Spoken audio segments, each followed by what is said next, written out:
Hair சீரம்னா என்ன, எப்போ use பண்ணணும், எப்படி யூஸ் பண்ணணும், எது கூட யூஸ் பண்ணக்கூடாது, வெட் ஹேரில் பண்ணுமா, ட்ரை ஹேரில் பண்ணுமா, இது மாதிரிலாம் நிறைய டவுட்ஸ் உங்களுக்குலாம் இருக்குது கைஸ். ஸோ நீங்கள் காமெண்ட் செக்ஷனில் நிறைய பேர் என்னோட ஹேர் சீரம் ரிவ்யூ வீடியோவில் கேட்டிருந்தனால டெடிக்கேட்டடாக ஒரு வீடியோ பண்ணலாம். ஸோ நிறைய பேருக்கு யூஸ்ஃபுல்லாக இருக்கும்னு நினச்சா அதுக்கு தான் இந்த வீடியோ. இப்போவே இந்த வீடியோ சேவ் பண்ணி வச்சுக்கோங்க ஃபார் லேட்டர் யூஸ்.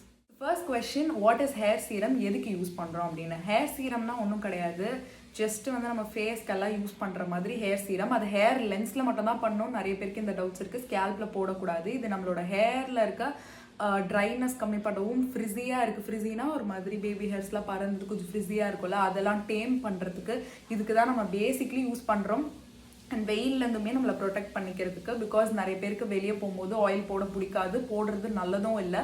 ஸோ பேர் ஹேரோட போகிறத விட ஒரு ஹேர் சீரம் யூஸ் பண்ணோன்னா அது நம்ம ஹேர் லென்ஸை வந்து ப்ரொடெக்ட் பண்ணும். அதுக்கு தான் நம்ம யூஸ் பண்ணோம். ஒரு யூனிவர்சல் ஹேர் சீரம் எல்லாருக்கும் சூட் ஆகுன்றது கிடையாது. ஃபர்ஸ்ட் நீங்கள் ஹேர் சீரம் வாங்க போகிறீங்கன்னா உங்களோட கன்சர்ன் என்னன்னு பாருங்கள். உங்களுக்கு ட்ரை ஹேர் இருக்கா, ஃப்ரிஸி ஹேர் இருக்கா, இல்லை ஆயிலி ஹேர் இருக்கா, என்ன டைப் ஆஃப் ஹேர் உங்களுக்கு வந்து இருக்குது, நீங்கள் எதுக்காக அந்த ஹேர் சீரம் யூஸ் பண்ணுறீங்கன்னு பார்த்துக்கோங்க.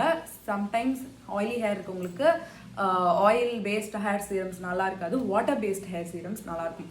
ஸோ இந்த மாதிரி உங்களோட கன்சர்னுக்கு ஏற்ற மாதிரி நீங்கள் ஹேர் சீரம்ஸ் வந்து வாங்கலாம். பேசிக்லி ஹேர் வந்து ப்ரொடெக்ட் பண்ணுறதுக்கு அண்ட் ஹேர் ஸ்டைல்ஸ் பண்ணுறதுக்கு கூட, ஸ்டைல் பண்ணுறதுக்கு கூட உங்களுக்கு ஈஸியாக கொஞ்சம் ஹெல்ப்ஃபுல்லாக இருக்கும்.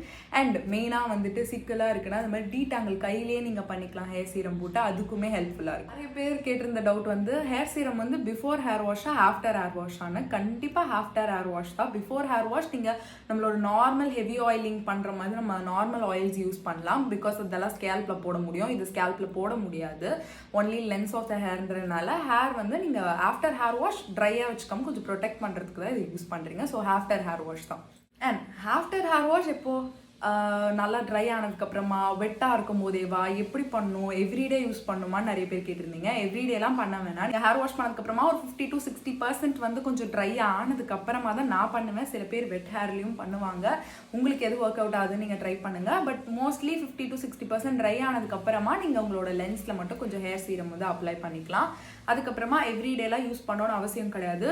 ஒருவேளை நெக்ஸ்ட் டேவே உங்களுக்கு ஃப்ரிஸியாக அகேன் ட்ரையாக டேம் பண்ண முடியாத மாதிரி ஒரு மாதிரி கஷ்டமாக இருக்குது ஸ்டைல் பண்ணலாம், அகேன் ஒரு 1 or 2 drops எடுத்து நீங்கள் போட்டுக்கலாம்.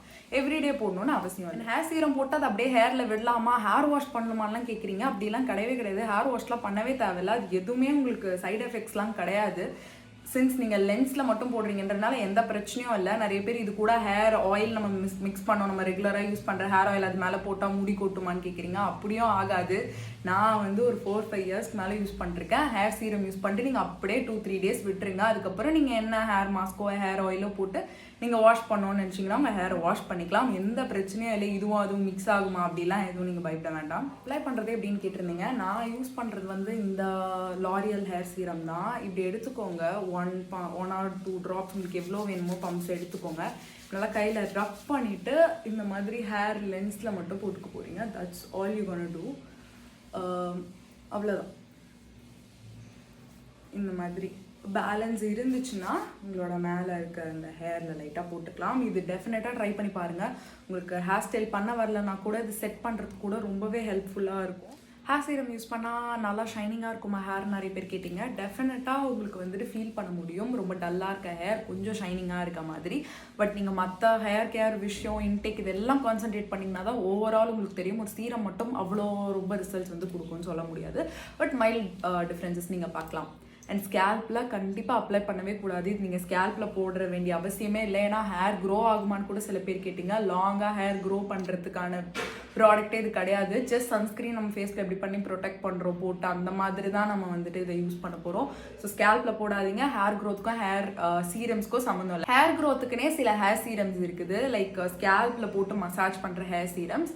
ஸோ நார்மல் ஹேர் சீரம்ஸை நீங்கள் ஸ்கேல்பில் போட வேண்டாம். ஹேர் க்ரோத்துக்குன்னு இருக்க மாதிரியான எசென்ஷியல் ஆயில்ஸ் எல்லாம் மிக்ஸ் பண்ண மாதிரியான ஹேர் சீரம்ஸ் எல்லாம் நீங்கள் ஹேர் க்ரோத்துக்கு ட்ரை பண்ணலாம். நான் பர்சனலாக அந்த மாதிரி கமர்ஷியல் ப்ராடக்ட்ஸ் எதுவும் ட்ரை பண்ணதில்லை. ட்ரை பண்ணனா ஃபியூச்சரில் அப்டேட்ஸ் கொடுக்குறேன். இன்னுமே வேறு ஏதாவது டவுட் இருந்துச்சுன்னா feel free to comment me. நான் வந்து கண்டிப்பாக ரிப்ளை பண்ணுறேன். அண்ட் இந்த மாதிரி யூஸ்ஃபுல்லான வீடியோஸ் பார்க்கணும்னு வச்சிங்கன்னா இப்போயே ஃபாலோ பண்ணிக்கோங்க. பாய்.